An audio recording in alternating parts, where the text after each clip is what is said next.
Hi everyone, आज हम करने वाले हैं एक मोस्ट इम्पॉर्टेंट टॉपिक जो है वो हमारे एग्जाम पॉइंट ऑफ व्यू से रहने वाला है, वो है नेशनल इनकम। और ये जो टॉपिक है इसका क्वेश्चन आपको एग्जाम में 101% देखने को मिलेगा और वो 15 मार्क्स में बिल्कुल रहेगा। मे बी वो आपका थ्योरेटिकल भी हो सकता है, प्रैक्टिकल भी हो सकता है। ज़्यादा चांसेस थ्योरी के होते हैं बट नो डाउट प्रैक्टिकल भी आ सकता है। ठीक है, तो इस टॉपिक को हम बहुत अच्छे से करने वाले हैं। तो देखिए, नेशनल इनकम होता क्या है। तो जब भी मैं नेशनल इनकम की बात करूंगी तो नेशनल इनकम क्या होता है, देखो हमारी कंट्री के अंदर, मतलब हमारा ये इंडिया है, इंडिया की जो डोमेस्टिक टेरिटरी है, मतलब यहाँ इंडिया के अंदर अंदर जो भी प्रोडक्शन आप कर रहे हो, जो भी प्रोडक्ट आप बना रहे हो एक गिवन टाइम पीरियड में, गिवन टाइम पीरियड मतलब विद इन अ 1 ईयर होता है बेसिकली। मतलब एक साल में इंडिया की डोमेस्टिक टेरिटरी के अंदर आप जो भी गुड्स बना रहे हो, गुड्स का मतलब क्या होता है, फाइनल गुड्स एंड सर्विसेज। देखिए, फाइनल गुड्स एंड सर्विसेज वो गुड्स होती है जो कि अब रेडी होती है कस्टमर के पास यूज करने के लिए। मतलब अब वो गुड्स जो है वो फाइनली बन चुकी है, अब उसके ऊपर कोई प्रोसेसिंग होना बाकी नहीं है और उसे अब डायरेक्ट कस्टमर यूज कर सकता है। उसको बोलते हैं फाइनल गुड्स एंड सर्विसेज। तो जो भी गुड्स एंड सर्विसेज जो फाइनली प्रिपेयर बन जाती है, प्रोडक्शन करके तैयार होती है, और उतना जितना भी प्रोडक्शन हमारे इंडिया में हो रहा है एक डोमेस्टिक टेरिटरी के अंदर एक साल के अंदर हो रहा है, उन सब की जो अब आप मॉनेटरी वैल्यू कैलकुलेट करोगे ना, उसी को बोलते हैं नेशनल इनकम। उसी को क्या बोलते हैं, नेशनल इनकम। तो नेशनल इनकम बेसिकली क्या होता है, ये एक टोटल मॉनेटरी वैल्यू होती है सभी गुड्स एंड सर्विसेज की जो भी प्रोड्यूस की जाती है कंट्री के अंदर उसकी डोमेस्टिक टेरिटरी में एक गिवन पीरियड ऑफ टाइम में, यूजुअली 1 ईयर में। ठीक है, इन शॉर्ट अगर हम बात करें तो इसकी डेफिनेशन को देखिए, ये एक टोटल इनकम है जो कि अर्न की जाती है by the factor of production. देखो, हर एक इकोनॉमिस्ट ने नेशनल इनकम को अलग अलग वे से डिफाइन किया है और सबकी जो डेफिनेशन है वो बिल्कुल करेक्ट है। तो एक हमारी आती है ये वाली डेफिनेशन जिसको हम प्रोडक्शन मेथड से कंबाइन करते हैं कि ये प्रोडक्शन मेथड जो है उसके अकॉर्डिंग ये डेफिनेशन बनाई गई। और ये वाली जो इन शॉर्ट में ये जो दी हुई है ये है आपकी इनकम मेथड के बेस पे डेफिनेशन, कि इनकम के बेस पे जो है आपकी क्या डेफिनेशन आती है नेशनल इनकम की। तो वो आती है कि एक टोटल इनकम है जो कि अर्न की जाती है किसके द्वारा, by the factor of production. आपके प्रोडक्शन के लिए जो फैक्टर्स अवेलेबल होते हैं, कौन कौन से फैक्टर अवेलेबल होते हैं हमारे पास, लैंड, लेबर, कैपिटल और एंटरप्रेन्योरशिप। ये चार जो है फैक्टर ऑफ प्रोडक्शन होते हैं हमारे पास। लैंड से आपको क्या मिलता है, रेंट मिलता है, लेबर से वेजेस, कैपिटल से इंटरेस्ट और एंटरप्रेन्योरशिप प्रॉफिट। तो ये वो टोटल इनकम होती है जो कि अर्न की जाती है फैक्टर ऑफ प्रोडक्शन के द्वारा for their contribution in production process. Production process में इन चारों के चारों फैक्टर ऑफ प्रोडक्शन ने क्या किया था, कंट्रीब्यूशन किया था, और इनके कंट्रीब्यूशन करने पर इनको इनकम अर्न हुई होती। जैसे लैंड के ऊपर आपको रेंट मिला, लेबर पे आपको वेजेस मिली, कैपिटल पे आपको इंटरेस्ट मिला। तो ये सारी जो इनकम आपको मिली है इन सबका अगर आप टोटल कर दोगे तो वो भी आपका क्या कहलाता है, नेशनल इनकम कहलाता है। क्लियर। तो नेशनल इनकम की डेफिनेशन हमने देख लिया है। अब उसके बाद में हमारे पास क्या आता है, कुछ इंपॉर्टेंट कॉन्सेप्ट्स होते हैं नेशनल इनकम के, तो उसको समझेंगे। कॉन्सेप्ट्स मतलब कुछ इंपॉर्टेंट टर्म्स ही है। तो सबसे पहले आती है आपकी, देखिए, फाइनल गुड्स एंड सर्विसेज। तो फाइनल गुड्स एंड सर्विसेज क्या होती है, अभी हमने बात किया, वो गुड्स एंड सर्विसेज जो कि फाइनल कंज्यूमर परचेज करता है अपने फाइनल यूज के लिए, वो आपकी फाइनल गुड्स एंड सर्विसेज होती है। और इसी को ही नेशनल इनकम में इंक्लूड करते हैं। जैसे कि आपने फूड, क्लॉथ्स, फर्नीचर जो भी खरीदा वो आपकी फाइनल गुड्स एंड सर्विस है। इंटरमीडिएट गुड्स एंड सर्विसेज क्या होती है, कि वो गुड्स एंड सर्विस होती है जिसको हम एज अ इनपुट यूज करते हैं प्रोडक्शन की प्रोसेस में। जैसे कि मान लीजिए अगर आपको शुगर बनाना है तो शुगर बनाने के लिए जो शुगर केन होता है वो क्या होता है, वो एज अ इनपुट यूज करते हैं क्योंकि उसके ऊपर फर्दर प्रोसेसिंग करके क्या बनाया जाता है, शुगर। और इसको नेशनल इनकम में इंक्लूड नहीं करते हैं। ठीक है, जैसे कि कोई भी रॉ मटेरियल है, मशीनरी है, तो ये सारे आपके क्या होंगे, इंटरमीडिएट गुड्स एंड सर्विसेज होंगे। फिर आता है ग्रोस वर्सेस नेट का कॉन्सेप्ट। तो इसमें आपको याद रखना है, ग्रोस का मतलब होता है, देखिए, एकदम टोटल जिसमें सब कुछ इंक्लूड है, और नेट का मतलब होता है जिसमें से आपने कुछ सब्ट्रैक्ट किया है। तो ग्रोस की जब भी बात करते हैं तो ग्रोस का मतलब क्या होता है, जिसके अंदर डेप्रिसिएशन इंक्लूड होता है। और नेट का मतलब क्या होता है, जिसमें से डेप्रिसिएशन एक्सक्लूड होता है, किसमें से आपको डेप्रिसिएशन हटाना है। और डेप्रिसिएशन क्या होती है, आपको पता है कि जब भी आप कोई एसेट्स खरीदते हो उसकी क्या है, कुछ वैल्यू डेप्रिशिएट, मतलब कुछ वैल्यू उसकी जो है गिरती चली जाती है जैसे जैसे आप उसको यूज करोगे, तो उसी को हम डेप्रिसिएशन बोलते हैं। मतलब कि बेसिकली किसी भी एसेट्स की वैल्यू गिरती चली जाती है तो वो उसका डेप्रिसिएशन होता है। ठीक है, यहाँ पर इवन बताया भी होता है डेप्रिसिएशन क्या है। देखिए, एक चीज आप याद रखेंगे, डेप्रिसिएशन का अनदर नेम क्या होता है, कैपिटल कंजम्पशन होता है, जिसको आप कंजम्पशन ऑफ फिक्स्ड कैपिटल भी बोलते हो। तो ये जो अनदर नेम है आप इसे भूलेंगे नहीं, डेप्रिसिएशन, जिसको कैपिटल कंजम्पशन या कंजम्पशन ऑफ फिक्स्ड एसेट्स भी बोलते हैं। ओके, तो ये क्या होता है, जब भी आप कोई फिक्स्ड एसेट्स खरीदते हो ड्यूरिंग द ईयर, अगर उसमें कोई भी वियर एंड टियर हो रहा है तो वो आपका डेप्रिसिएशन कहलाता है, और इससे क्या है, आउटपुट की वैल्यू आपकी गिर जाती है। फैक्टर कॉस्ट क्या होता है, अब देखिए, फैक्टर कॉस्ट होता है output, value of output, output की वो वैल्यू जिसको आप मेजर करते हो cost of factors of production के टर्म्स में। इट मीन्स जब आपने जो आउटपुट बनाया, जो आपने प्रोडक्शन किया, उसकी जब आप वैल्यू को कहाँ कैसे मेजर करोगे, उसके फैक्टर ऑफ प्रोडक्शन की कॉस्ट के अकॉर्डिंग, जैसे वेजेस, रेंट, इंटरेस्ट, प्रॉफिट, तो उसको हम फैक्टर इनकम भी कहते हैं कि फैक्टर ऑफ प्रोडक्शन से जो भी आपको इनकम होगी वो सारी आपकी फैक्टर इनकम या फैक्टर कॉस्ट कहलाती है। मार्केट प्राइस क्या होता है, ये वो प्राइस होता है जो कि बायर पे करता है किसको, सेलर को। तो बायर जो पे करेगा वो क्या कहलाता है, आपका मार्केट प्राइस। अब ऑब्वियस सी बात है, जब भी बायर अगर सेलर को कुछ भी पे करता है तो उसके अंदर टैक्सेस इंक्लूड होते हैं ना।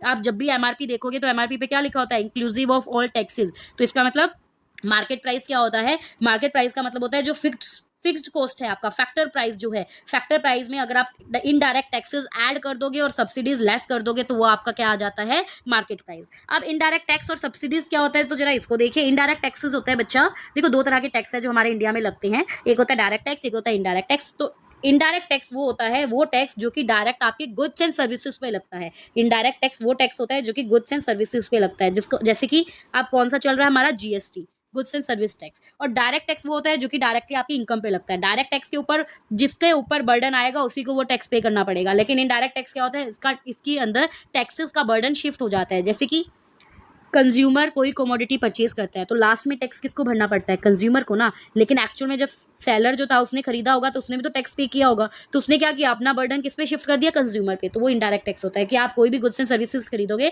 तो उसके ऊपर आपको टैक्स पे करना पड़ेगा, और ये जो है मार्केट प्राइस को बढ़ा देता है, क्योंकि टैक्स लगेगा तो ऑब्वियसली जो मार्केट प्राइस होगा वो क्या हो जाएगा, आपका बढ़ जाएगा। क्लियर। उसके बाद में आता है आपका सब्सिडीज। सब्सिडीज क्या होती है, सब्सिडीज वो हेल्प होती है, एक फाइनेंशियल हेल्प होती है जो कि गवर्नमेंट प्रोवाइड करती है कि ठीक है, उसको बोलते हैं सब्सिडीज। तो ये क्या होते हैं, सब्सिडीज। और सब्सिडीज बेसिकली प्रोड्यूसर्स को प्रोवाइड की जाती है, और ये क्या करती है, ये मार्केट प्राइस को कम कर देती है।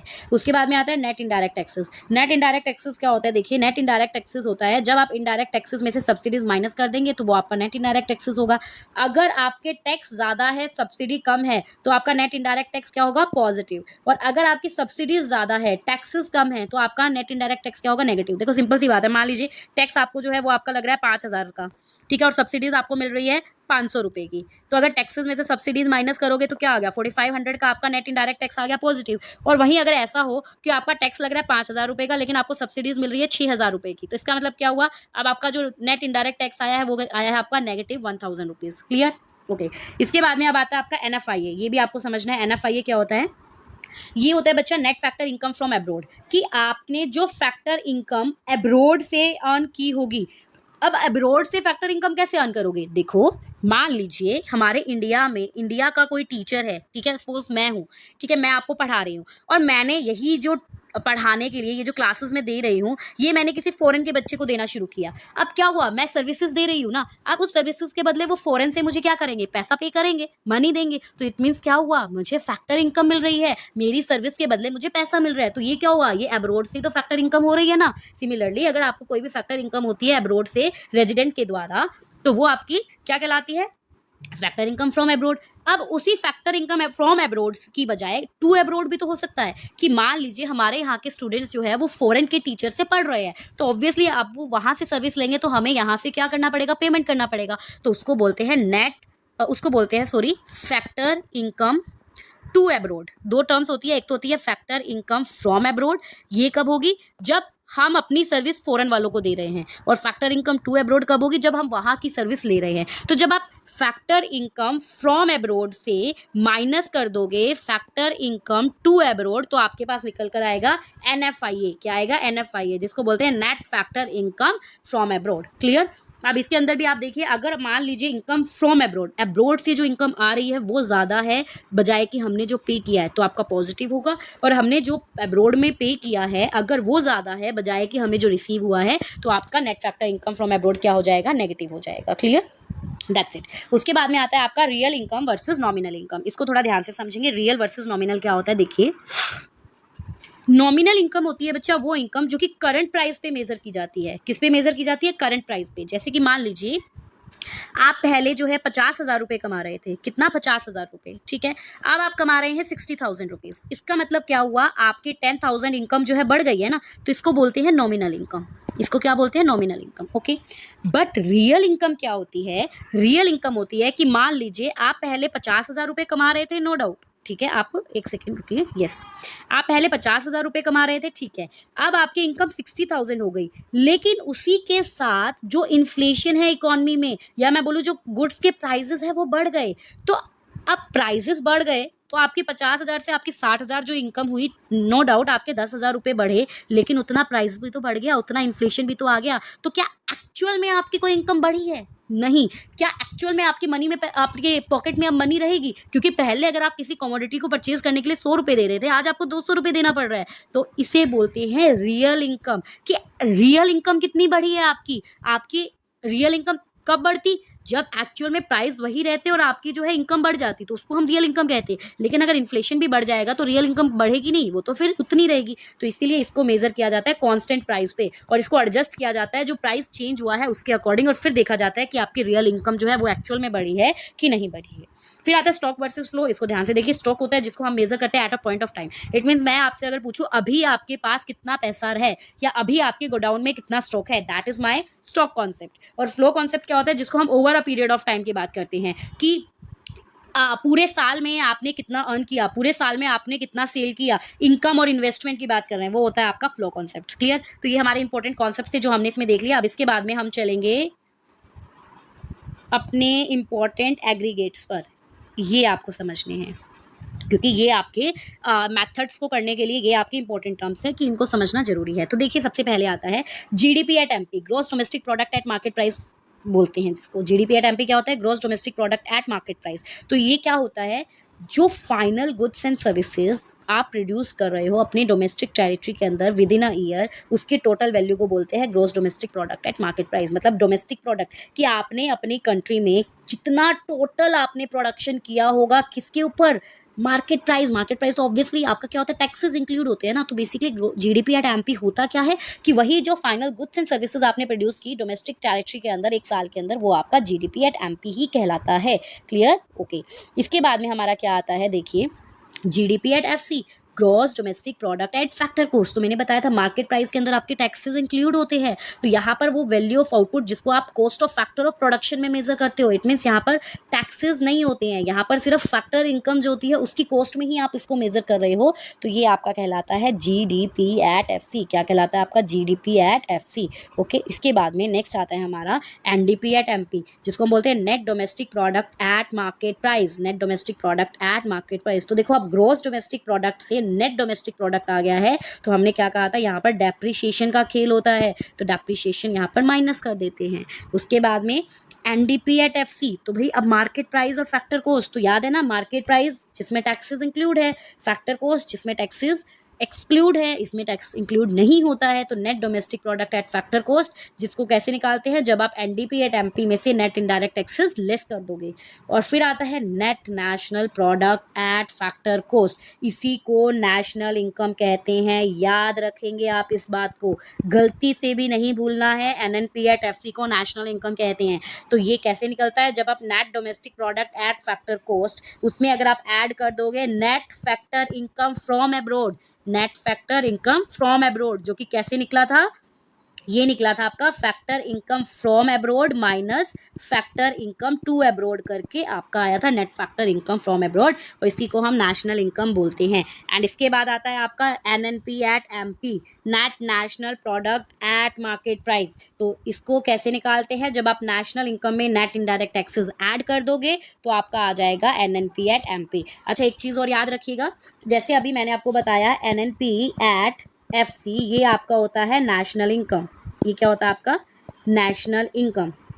वहीं अगर आपका हो एनडीपी एट एफसी, क्या हो आपका? एनडीपी एट एफसी, तो वो होगा आपका डोमेस्टिक इनकम। ठीक है, ये आपको दोनों चीज़ें याद रखनी है। ओके। अब ये जो आप सोच रहे होगे कि मैम ने कैसे कन्वर्ट कर दिया, तो उसको समझने के लिए हम अभी कन्वर्जन रूल देखते हैं, जिससे आपको चीज़ें बिल्कुल समझ में आ जाएगी कि कैसे हमें स्टेप बाय स्टेप बढ़ना होता है। देखिए, कन्वर्जन रूल जो है वो समझते हैं, आपको उससे चीज़ें बहुत इजीली क्लियर हो जाएगी। तो कन्वर्जन रूल में इसको आप 3 गोल्डन रूल भी बोल सकते हो। ठीक है, जो कन्वर्जन रूल हम बात करेंगे, कन्वर्टर जिसको बोलते हैं, तो सबसे पहला फर्स्ट कन्वर्टर आता है, वो क्या होता है? देखिए, ग्रोथ से नेट पर जाना है या फिर आपको नेट से ग्रोथ पर जाना है। ठीक है, ग्रोथ से नेट पे जाना है या नेट से ग्रोथ पे जाना है। तो याद रखेंगे, अगर तो आपको ग्रोथ से नेट पर जाना है तो आप क्या करेंगे? यहाँ पर आप यहाँ पर लेस करेंगे डेप्रिसिएशन। क्या करेंगे? लेस करेंगे डेप्रिसिएशन। और अगर आपको नेट से ग्रोस पर आना है तो आप क्या करेंगे? ऐड करेंगे डेप्रिसिएशन। क्या करोगे? डेप्रिसिएशन को ऐड करोगे। क्लियर हुआ पहला? ठीक है, ये है आपका फर्स्ट कन्वर्टर। फिर आता है आपका सेकंड कन्वर्टर। सेकंड कन्वर्टर क्या कहता है? अगर आपको मार्केट प्राइस को फैक्टर कोस्ट बनाना है या फैक्टर कोस्ट को मार्केट प्राइस बनाना है तो क्या होगा? तो जरा ध्यान से देखेंगे। अगर आपको मार्केट प्राइस में है और आपको उसे क्या बनाना है? फैक्टर कोस्ट, तो आपको यहाँ पर माइनस करना पड़ेगा क्या? Net indirect taxes. आपको यहाँ क्या करना पड़ेगा? नेट इनडायरेक्ट टैक्सेस को माइनस करना पड़ेगा। और नेट इनडायरेक्ट टैक्सेस का मतलब क्या है आपका? Indirect tax minus subsidies. Indirect tax minus subsidies, ठीक है। और अगर आपको फैक्टर कोस्ट से क्या करना है? अगर आपको फैक्टर कोस्ट से जाना है मार्केट प्राइस पर, फैक्टर कोस्ट से जाना है मार्केट प्राइस पे, तो आपको ऐड करना पड़ेगा नेट इनडायरेक्ट टैक्सेस। और नेट इनडायरेक्ट टैक्सेस मतलब indirect taxes plus indirect taxes minus subsidies, ठीक है। अब चलते हैं हमारे कन्वर्टर 3 के ऊपर। अब थर्ड कन्वर्टर क्या है आपका? थर्ड कन्वर्टर क्या है? अगर आपको जाना है डोमेस्टिक से नेशनल पर, डोमेस्टिक से नेशनल पर या नेशनल से डोमेस्टिक पर, अगर आपको जाना है डोमेस्टिक से नेशनल या नेशनल से डोमेस्टिक पर, तो अब आप क्या करेंगे? देखिए, अगर डोमेस्टिक से नेशनल पर जाना है तो आप करेंगे net factor income from abroad. Net factor income from abroad को आप क्या करेंगे? ऐड करेंगे। क्या करोगे? ऐड करोगे, ठीक है। और net factor income from abroad का मतलब क्या होता है आपको समझना है। तो net factor income from abroad का मतलब होता है जब आप फैक्टर इनकम फ्रॉम एब्रोड से माइनस कर देंगे फैक्टर इनकम टू एब्रोड को, तो ये आ जाता है आपका net factor income from abroad. और अगर आपको क्या करना है? नेशनल से जाना है डोमेस्टिक पर, तो आप करेंगे सब्ट्रैक्ट। और आप सब्ट्रैक्ट क्या करेंगे? आप सब्ट्रैक्ट करेंगे net factor income from abroad. Same ये 3 कन्वर्टर है। अगर आपने ये 3 कन्वर्टर सीख लिए, आपको नेशनल इनकम में कभी कोई प्रॉब्लम आ ही नहीं सकती है। ग्रोस से नेट या नेट से ग्रोस पर जाना है तो डेप्रिसिएशन इंपॉर्टेंट रोल प्ले करेगा। मार्केट प्राइस और फैक्टर कॉस्ट के बीच में आपका net indirect taxes important role play करेगा। और डोमेस्टिक और नेशनल के बीच में आपका net factor income from abroad जो है वो इंपॉर्टेंट रोल प्ले करेगा। तो आई होप आपको ये समझ में आया होगा। इसका स्क्रीनशॉट ले लीजिएगा जल्दी से ताकि आपको ईजी रहे। तो अब हम चलते हैं हमारे कुछ एक नेशनल इनकम में क्या क्या चीज़ें इंक्लूड की जाती है, की इंक्लूजन इन नेशनल इनकम। तो देखिए क्या क्या आता है इसमें। सारी फाइनल गुड्स एंड सर्विसेज आती है जो कि हमारी डोमेस्टिक टेरिटरी में प्रोड्यूस हुई हो, एक स्पेसिफाइड पीरियड के अंदर प्रोड्यूस हुई हो, जिसको हम यूजुअली 1 ईयर कहते हैं, जिसको आप मनी टर्म्स में वैल्यू कर सकें। ये टेंजिबल और इनटेंजिबल दोनों हो सकती है। और ये legal and illegal goods services हो सकती है। ये इलीगल भी हो सकती है और लीगल भी हो सकती है। जैसे आप देखते हो कि स्मगलिंग कर रहे हैं कोई, ठीक है, या आपकी ये जो स्पेकुलेटिव बिजनेस होते हैं, जैसे लॉटरी वगैरह करते हो, सट्टा वगैरह लगाते हो, वो सब इसका पार्ट बनता है, ठीक है। उसके बाद में आता है अब नेशनल इनकम में क्या इंक्लूड नहीं करते, ये आपका इंपॉर्टेंट है कि एक्सक्लूजन फ्रॉम नेशनल इनकम, कि नेशनल इनकम में क्या इंक्लूड नहीं करते। तो इसके अंदर आता है आपका इंटरमीडिएट गुड्स एंड सर्विसेज, मतलब वो गुड्स एंड सर्विसेज जिनके ऊपर अभी प्रोसेसिंग होना बाकी है, तो वो आपकी इंटरमीडिएट होती है और उसको नेशनल इनकम में इंक्लूड नहीं करेंगे। उसके बाद में आता है आपका सेकंड हैंड गुड्स। जो सेकंड हैंड गुड्स होती है उसको भी नेशनल इनकम में इंक्लूड नहीं करते, क्योंकि फर्स्ट टाइम जब इसको खरीदा होगा या बेचा होगा तब इसको जो है आपने इंक्लूड किया होगा, तो अब इसे इंक्लूड नहीं करेंगे। कोई ट्रांसफर पेमेंट होती है, ट्रांसफर पेमेंट होती है जो कि वन साइडेड पेमेंट है और जिसके बदले में आपने जो है कुछ सर्विस नहीं दिया है, कोई कंसिडरेशन नहीं मिला है उस सामने वाले को, तो वो ट्रांसफर पेमेंट होती है। जैसे कि कोई पेंशन, स्कॉलरशिप, अनएम्प्लॉयमेंट अलाउंस। तो आप बताइए, जब पेंशन अगर मिल रही है तो क्या आप कोई प्रोडक्शन कर रहे हो? क्या इकोनॉमी में कुछ जनरेशन हो रहा है? नहीं, ये तो गवर्नमेंट की तरफ से आपको एक वन साइडेड पेमेंट मिल रही है। आपको एक तरह से वो दिया जा रहा है एक कि आफ्टर ओल्ड एज कि आपको जो एक बेनिफिट्स प्रोवाइड कर रहे हैं, ठीक है। अगर कोई इनकम है स्पेक्युलेटिव एक्टिविटीज से, यस, देखिए इलीगल एक्टिविटीज जो स्मगलिंग वगैरह है वो आप इंक्लूड कर रहे हो, लेकिन जो स्पेक्युलेटिव एक्टिविटीज होती है, स्पेक्युलेटिव एक्टिविटीज में आती है आपकी गैम्बलिंग, लॉटरी, ये सारी चीज़ें इसमें नहीं आएगी, क्योंकि एक्चुअल में इसमें भी क्या है, आप कोई प्रोडक्शन नहीं कर रहे हो, आपने पैसा दिया, लॉटरी टिकट खरीदी, बट हमारी इकॉनमी में कुछ जनरेशन नहीं हुआ है। हाउसवाइफ सर्विसेज, ये याद रखेंगे। देखो, अगर कोई मेड आपके घर आकर काम कर रही है तो वो नेशनल इनकम में इंक्लूड होगा, लेकिन आप अगर अपने घर में खुद अपने ही घर में काम कर रहे हो, पोछा लगा रहे हो, झाड़ू लगा रहे हो, खाना बना रहे हो, तो उसको जो है नेशनल इनकम में इंक्लूड नहीं किया जाएगा। प्रोडक्शन फॉर सेल्फ कंजम्पशन, आप अपने ही कंजम्पशन के लिए अगर कुछ प्रोडक्शन कर रहे हो तो भी नेशनल इनकम में इंक्लूड नहीं होगा। कोई गुड्स एंड सर्विसेज जो कि प्रोड्यूस की जा रही है ब्लैक मार्केट में, ब्लैक मार्केट में अगर कोई गुड्स एंड सर्विस प्रोड्यूस हो रही है, लेकिन उसमें क्या एक्सेप्ट है, इलीगल गुड्स। इलीगल गुड्स को छोड़कर अगर कोई भी गुड्स एंड सर्विसेज अगर ब्लैक मार्केट में प्रोड्यूस हो रही है तो वो भी इसका पार्ट नहीं बनेगा, लेकिन इलीगल गुड्स जो है वो इसका पार्ट बनेंगे। क्लियर? तो ये थे की एक्सक्लूजन हमारा नेशनल इनकम से। अब इसके अलावा कुछ इंपॉर्टेंट टर्म्स है, ये आप जल्दी से देख लीजिए। डोमेस्टिक टेरिटरी क्या होता है, आई होप सबको पता होगा। हमारे एरिया जो कि पॉलिटिकल बाउंड्रीज के अंदर आता है कंट्री का। रेजिडेंट, जो लोग कंट्री में रह रहे हैं 1 साल से ज्यादा, वो इंडिया के रेजिडेंट होते हैं। प्रोडक्शन बाउंड्री की बात करें, जिसके अंदर सारी प्रोडक्शन हमारी डोमेस्टिक टेरिटरी में ही हो रही हो। टाइम बाउंड्री की बात करें, जो कि एक फाइनेंशियल ईयर होता है। और सर्कुलर फ्लो आइडेंटिटी की बात करें तो एक क्लोज्ड इकोनॉमी होती है, उसको आप सर्कुलर फ्लो आइडेंटिटी कहते हो, जिसमें output is equal to income is equal to expenditure रहेगा। क्लियर? कन्वर्जन हमने देख लिया है, एक बार इसको ध्यान से देखिए। कन्वर्जन वाला, अगर जीडीपी एट एमपी है, उसको अगर आपको एनडीपी एट एमपी बनाना है, ग्रोस को नेट बनाना है, तो डेप्रिसिएशन लेस होगा। अब नेट एनडीपी एट एमपी को आपको एनडीपी एट एफसी बनाना है, तो मार्केट प्राइस को फैक्टर कॉस्ट बनाने के लिए आपको नेट इनडायरेक्ट टैक्सेस लेस करना पड़ेगा। फिर उसके बाद में एनडीपी एट एफसी को आपको एनएनपी एट एफसी बनाना है, तो मतलब डोमेस्टिक को नेशनल बनाने के लिए आपको net factor income from abroad क्या करना पड़ेगा, प्लस करना पड़ेगा। ठीक है, तो ये आपकी शॉर्ट कन्वर्जन टेबल है, आप इसका स्क्रीनशॉट ले सकते हो। आपको इसमें इंपॉर्टेंट क्या चीज याद रखनी है, देखिए कि डोमेस्टिक टेरिटरी, ये तो हो गया है आपका। यस, इंपॉर्टेंट नोट्स में क्या चीज़ है, देखिए आपको हमेशा final goods and services include करनी है। डबल काउंटिंग अवॉइड करना है। डबल काउंटिंग क्या हुआ, मैंने आपको पहले ही बोला कि आप फाइनल गुड्स एंड सर्विसेज की वैल्यू को ही लीजिएगा। डबल काउंटिंग की प्रॉब्लम कब आती है, जब आप क्या करते हो, आप वैल्यू एडेड लेना शुरू कर देते हो। कि मान लीजिए आप इंटरमीडिएट लेना शुरू कर दिया। इसको एक एग्जांपल से समझाती हूँ ताकि आपको थोड़ा इजीली अच्छे से समझ में आए। देखिए क्या होता है, मान लीजिए आपने जो है सबसे पहले फ्लोर, आटा जो है वो खरीदा किसी किसान से। अब फ्लोर मेकर ने क्या किया, उसका आटा बनाया। फ्लोर मेकर ने क्या किया, उस आटे को आगे बेच दिया किसको, बेकरी वाले को, क्योंकि बेकरी वाला उसका क्या करेगा, बिस्किट बनाएगा।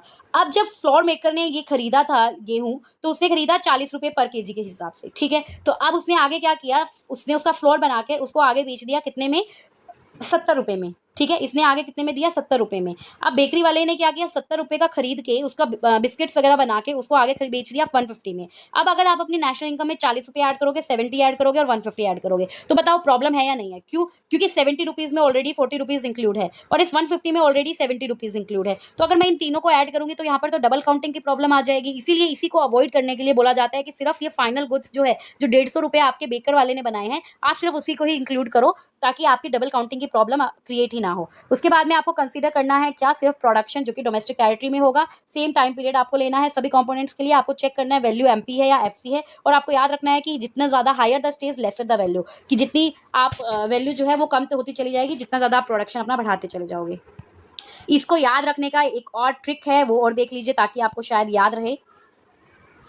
ये देखिए, इसको अगर याद रखना है तो आप क्या कैसे करेंगे, जीडीपी से शुरू करो।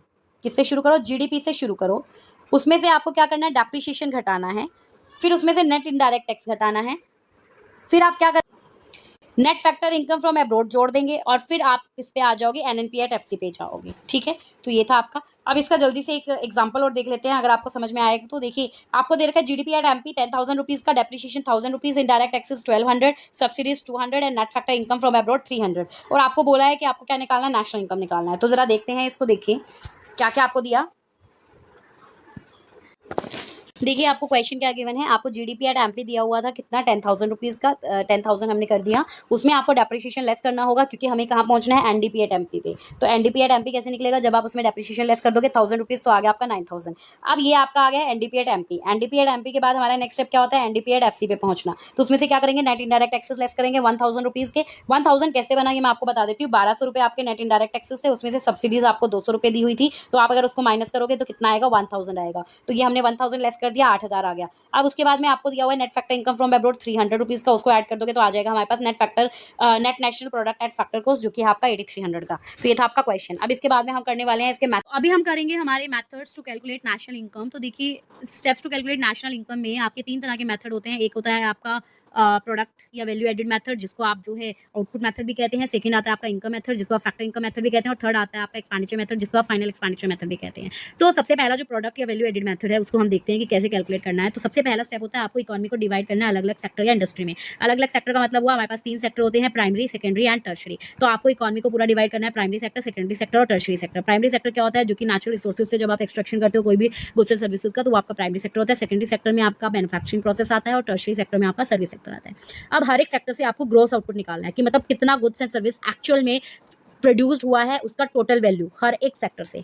फिर आपको देखना है इंटरमीडिएट कंजम्पशन कि जो इनपुट्स आपने लगाए या जो यूज़ किए प्रोडक्शन प्रोसेस में उनकी वैल्यू आपको वो कैलकुलेट करनी है। ये था आपका थर्ड स्टेप। फोर्थ स्टेप अब आपका क्या होगा, अब आपको निकालना है एक्चुअल में हर सेक्टर से वैल्यू एडिशन कितना हुआ है। तो हर सेक्टर से वैल्यू एडिशन की बात करें तो वो कैसे निकलती है, वो निकलती है जो ग्रॉस आउटपुट, जो टोटल वैल्यू निकला था गुड्स एंड सर्विसेज का टोटल प्रोडक्शन का, उसमें से आप माइनस कर देंगे इंटरमीडिएट कंजम्पशन को, तो आपका आ जाएगा वैल्यू एडेड। क्या आ जाएगा, वैल्यू एडेड। अब जो वैल्यू एडेड आया तीनों सेक्टर का, उसको आप क्या करेंगे, ऐड कर देंगे।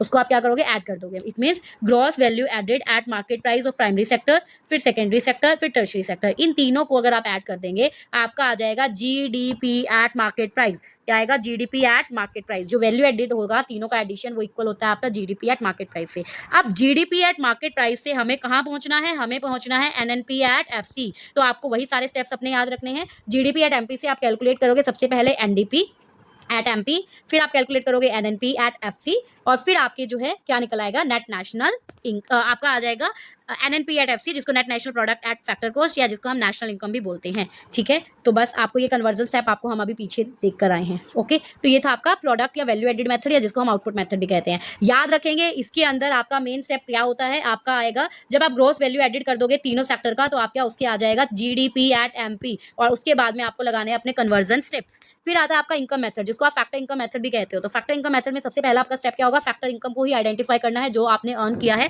गुड्स एंड सर्विसेज के प्रोडक्शन में। तो जब आप फैक्टर इनकम का आइडेंटिफाई कर लोगे, उसके बाद आप जितनी भी प्राइमरी इनकम है उनको एक लिस्ट करेंगे कि wages and salary, rent, interest, profit, mixed income of self employed, जिसको आप बोलते हो ऑपरेटिंग सरप्लस भी बोलते हैं। इसको हम क्या बोलते हैं, ऑपरेटिंग सरप्लस। ऑपरेटिंग सरप्लस में आपका क्या आता है, आपको जो है देखना होता है आपकी,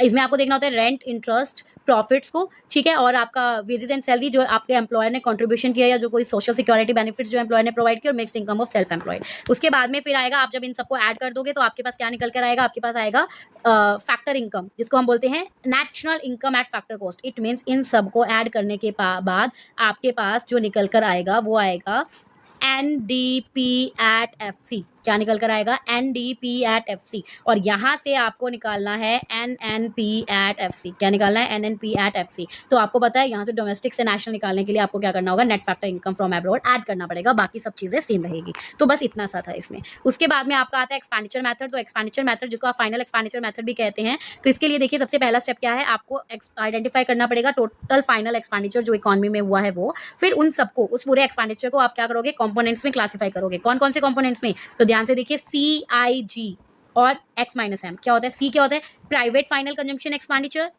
I क्या होता है, ग्रॉस कैपिटल फॉर्मेशन, G क्या होता है, गवर्नमेंट फाइनल कंजम्पशन एक्सपेंडिचर। देखिए क्वेश्चन में आपको ये गिवन होंगे, आपको दिया होगा कि प्राइवेट फाइनल कंजम्पशन एक्सपेंडिचर कितना हुआ है, गवर्नमेंट फाइनल कंजम्पशन एक्सपेंडिचर कितना हुआ है, ग्रॉस कैपिटल फॉर्मेशन कितनी है, और लास्ट में आपका नेट एक्सपोर्ट, जो कि कैसे निकलता है, X minus M, export minus import, तो आ जाएगा आपका नेट एक्सपोर्ट। आप इसको क्लासीफाई कर देंगे इन कंपोनेंट्स को अलग अलग। फिर इन सभी कंपोनेंट्स को आपको क्या करना है, इन सभी कंपोनेंट्स को आपको करना है ऐड। तो आप क्या करेंगे, इन सब कंपोनेंट्स को ऐड कर देंगे जीडीपी एट एमपी निकलने के लिए। मतलब जब आप इन सब कंपोनेंट्स को ऐड करेंगे तो आपके पास क्या निकल के आएगा, आपके पास निकल के आएगा जीडीपी एट एमपी, और जीडीपी एट एमपी से आपको कहाँ पहुंचना है, आपको पहुंचना है एनएनपी एट एफसी से, जो कि आपका नेशनल इनकम होता है। तो आपको पता है पहले क्या करोगे, आप पहले इस ग्रोस को बनाओगे नेट डेप्रिसिएशन की हेल्प से, इस डोमेस्टिक को बनाओगे national net factor income from abroad की हेल्प से, और इस मार्केट प्राइस को बनाओगे फैक्टर कॉस्ट कैसे, नेट इनडायरेक्ट टैक्सेस की हेल्प से। क्लियर, ठीक है। और आपको इसमें याद रखना है कि इसके अंदर सिर्फ फाइनल एक्सपेंडिचर को ही लेंगे, इंटरमीडिएट एक्सपेंडिचर को इसमें इंक्लूड नहीं करेंगे। क्लियर, तो ये था हमारा तीनों के तीनों मेथड्स जो आपने देख लिए बहुत ही इजी लैंग्वेज में, और एक ही चार्ट में आपको जो है तीनों के तीनों मेथड दिख गए हैं। तो आप प्रॉपर इसको बनाकर आ सकते हो और इनको एक्सप्लेन करके आ सकते हैं प्रॉपर एज इट इज़। और अगर आपको और नोट्स चाहिए, इकोनॉमिक्स के कंप्लीट नोट्स चाहिए, तो आप मेरे टेलीग्राम चैनल को ज्वाइन कर लीजिए। अगर आप सर्च करेंगे शकुंतला गर्ग क्लासेस तो आपको वहाँ पर मिलेगा, या फिर आपको जो है नीचे डिस्क्रिप्शन में आप देखेंगे कमेंट सेक्शन में आपको जो है उसका लिंक मिलेगा, तो आप वहाँ से भी इसको ज्वाइन कर सकते हैं। आपको सारे के सारे नोट्स आपको वहाँ पर मिल जाएंगे। तो ये था हमारे इसके इंपॉर्टेंट फॉर्मूला। तो अब हम जो है इसका एक न्यूमेरिकल क्वेश्चन भी देखने वाले हैं, तो वो भी चलिए देखते हैं। चलिए करते हैं कुछ क्वेश्चंस, इंपॉर्टेंट क्वेश्चंस आपके नेशनल इनकम के। तो सबसे पहले फर्स्ट क्वेश्चन आपके सामने है, from the following data you have to calculate GNP at factor cost, मतलब gross national product at factor cost by income method and expenditure method. आपको इनकम मेथड और एक्सपेंडिचर मेथड से आपको क्या निकालना है, GNP gross national product at factor cost आपको calculate करना है। तो सबसे पहले हम इनकम मेथड देखेंगे, तो आपको उसके सारे स्टेप्स याद होने चाहिए। इनकम मेथड में सबसे पहले हमारे पास क्या होता है, हमारे पास आता है कंपनसेशन ऑफ एम्प्लॉइज, ठीक है, जो आपको दे रखा है 1850। उसके बाद में कंजम्पशन ऑफ फिक्स कैपिटल जो कि आपका डेप्रिसिएशन है, government final consumption expenditure, private final consumption expenditure, ये हम एक्सपेंडिचर मेथड में लेंगे। उसके बाद आपको रेंट गिवन है 400, डिविडेंड आपको 200, इंटरेस्ट आपको 500 का गिवन है, नेट एक्सपोर्ट आपका -100, अनडिस्ट्रीब्यूटेड प्रॉफिट है 900 का, और net factor income from abroad जो है वो आपको दे रखी है कितना, ये आपको दे रख, एक सेकेंड, हाँ, net factor income from abroad आपको -50 दे रखा है, और आपको इनडायरेक्ट टैक्सेस की बात करें, नेट इनडायरेक्ट टैक्सेस वो 250 करोड़ दे रखा है। तो चलिए अगर इस क्वेश्चन को सॉल्व करते हैं तो कैसे होगा देखिए। तो देखिए सबसे पहले अगर इनकम मेथड से निकालना है तो मुझे चाहिए कंपनसेशन ऑफ एम्प्लॉइज जो कि कितना है मेरा 18,850, तो ये मेरा यहाँ पर आ गया। उसके बाद में आपको क्या देखना है, इसमें आपका रेंट है 400 का, वो आप इसमें ऐड करेंगे, डिविडेंड आपका 200 आप ऐड करेंगे, उसके बाद में इंटरेस्ट आपका 500 है, आप ये ऐड करेंगे, और इसके बाद में आपको अनडिस्ट्रीब्यूटेड प्रॉफिट दे रखा है 900 का, ये भी आपका क्या होगा इसमें ऐड होगा। अब इन सबको एडिशन करने पर आपका कितना आएगा जरा देखिए, इन सबको अगर आप ऐड करोगे, आप मेरे साथ करिएगा, तो आपका आएगा 8 + 2 10 15 19 8 3,850। अब ये जो मेरा आया है ये क्या निकला है मेरा, ये निकला है NDP@FC, क्या निकला है मेरा NDP@FC, ओके। और मुझे निकालना क्या है क्वेश्चन के अकॉर्डिंग, मुझे क्वेश्चन के अकॉर्डिंग निकालना है GNP@FC। तो देखिए सबसे पहले तो नेट को ग्रोस बनाना पड़ेगा, और नेट को ग्रोस बनाने के लिए हमें क्या करना होगा, डेप्रिसिएशन ऐड करना पड़ेगा, राइट। और डेप्रिसिएशन कितना गिवन है 100 करोड़ का, तो आप इसमें 100 करोड़ ऐड कर देंगे तो आपका कितना आएगा 3,950 करोड़। ये आपका आ गया क्या, ये आ गया आपका GDP@FC। बट मुझे तो नेशनल चाहिए, डोमेस्टिक थोड़ी ना चाहिए। तो अब नेशनल के लिए मुझे क्या करना पड़ेगा, net factor income from abroad add करना पड़ेगा, लेकिन net factor income from abroad तो आपको -50 दिया हुआ है, तो आप क्या करेंगे इसमें -50 करेंगे, तो आपका क्या आ जाएगा 3,900 करोड़ आपका जो है आ जाएगा GNP@FC। क्या आ जाएगा GNP@FC, क्लियर। कुछ भी मुश्किल नहीं है, अगर आपको स्टेप्स याद है, आपको पता है इनकम मेथड से अगर आपको निकालना है तो कैसे स्टेप बाय स्टेप चलना है, तो आप बहुत इजीली क्वेश्चन कर लोगे, और जो उसने बोला है उसको ध्यान में रखना है कि आपको एक्चुअल में कैलकुलेट करना क्या है, क्लियर। तो ये तो हो गया हमारा इनकम मेथड। तो आप देख लीजिए अगर आपको कोई भी कंफ्यूजन है, हम जो है एक्सपेंडिचर मेथड से करेंगे ताकि आपको जो है समझ में आए, और आप देखेंगे कि आप चाहे किसी भी मेथड से नेशनल इनकम कैलकुलेट करिए, आपका जो आंसर आएगा वो आपका सेम ही रहेगा। तो देखिए अगर हमें एक्सपेंडिचर मेथड करना है तो मुझे इसके लिए क्या क्या चाहिए, नेट डोमेस्टिक कैपिटल फॉर्मेशन, ठीक है, उसके बाद में government final consumption expenditure, private final consumption expenditure, और साथ में मुझे क्या चाहिए, नेट एक्सपोर्ट। अब आपको पता है नेट डोमेस्टिक कैपिटल फॉर्मेशन नहीं, मुझे ग्रोस डोमेस्टिक कैपिटल फॉर्मेशन चाहिए होता है। आप अपना फॉर्मूला चेक करिए, तो नेट को ग्रोस भी बनाना पड़ेगा। तो चलिए इसको देखते हैं। तो सबसे पहले गवर्नमेंट फाइनल कंजम्पशन एक्सपेंडिचर कितना हो गया 1100, प्राइवेट फाइनल कंजम्पशन एक्सपेंडिचर कितना है 2600 करोड़। अब मुझे ग्रोस डोमेस्टिक कैपिटल फॉर्मेशन चाहिए, तो नेट मेरा 500 है, और उसके ऊपर डेप्रिसिएशन कितना दे रखा है 100। तो मैं अगर नेट में डेप्रिसिएशन ऐड कर दूंगी तो मेरा ग्रोस डोमेस्टिक कैपिटल फॉर्मेशन बन जाएगा ना। तो 500 + 100 कितना हुआ 600 करोड़, ये मेरा क्या आ गया ग्रोस डोमेस्टिक कैपिटल फॉर्मेशन। और नेट एक्सपोर्ट मेरा कितना है -100। तो आप अगर इन सबको ऐड करेंगे तो आपका क्या निकल के आएगा, आपका निकल के आएगा GDP@MP।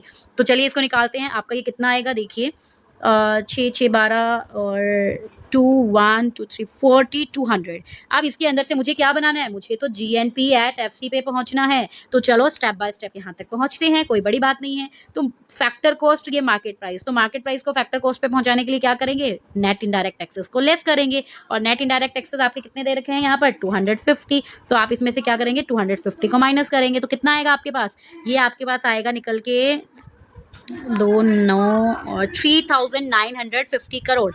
ये आपका क्या आ गया 3,950 करोड़, और ये क्या है आपका GDP@FC आपका निकल कर आ गया है, ठीक है। अब उसके बाद में आपको पहुंचना कहाँ है, GNP@FC पे, तो मतलब डोमेस्टिक को नेट बनाना है, और उसके लिए आपको क्या करना पड़ेगा, ऐड करना पड़ेगा। किसको ऐड करेंगे, net factor income from abroad जो कि कितनी है -50। तो -50 अगर यहाँ ऐड करेंगे तो कितना आएगा, ये आपका 0 0 9 और 3। तो आप देख पा रहे हो आपका आंसर कितना आ रहा है, आपका आ रहा है 3900 करोड़, और यही आपका इनकम मेथड से आया था। तो आप देख रहे हैं दोनों मेथड से आपका आंसर सेम रहेगा।